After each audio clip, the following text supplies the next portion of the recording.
السلام علیکم ورحمت الله وبرکاتو. زموږ او تاسو په ټولنه کې یو عام عادت دی د خلکو که چېرته ته ورته ووایې چې دغې ښځې ته مه ګوره یا ښځو ته مه ګوره، نو هغه به داسې درته ووایي چې په سترګو په لیدو په کتو باندې داسې ګناه نشته. دا خلکو ځان ته یو هسې یو جواب ځان ته جوړ کړی دی چې هغوی په دې باندې ځان خلاصوي چې په کتلو باندې ګناه نشته.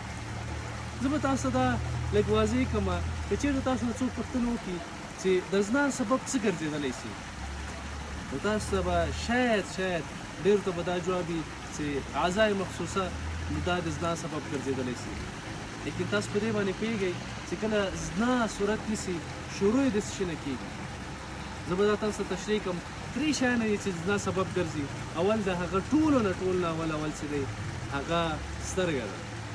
د سترګې کنیکشن یا رابطه چې دی د زړه سره دی او د زړه چې دی د اعضای مخصوصه سره.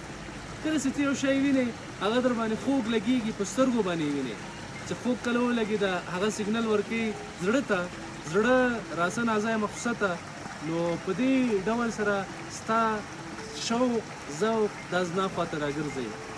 په دې دا زه داسې نه وایم چې مثلا ودې که ته به په زنا باندې مبتلا کېږې، نه، لیکن ستا شوق ستا مینه دا د زنا خواته بیایي.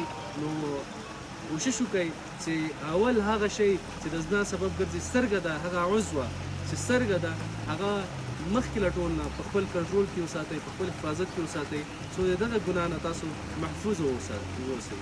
جزاک الله خیرا.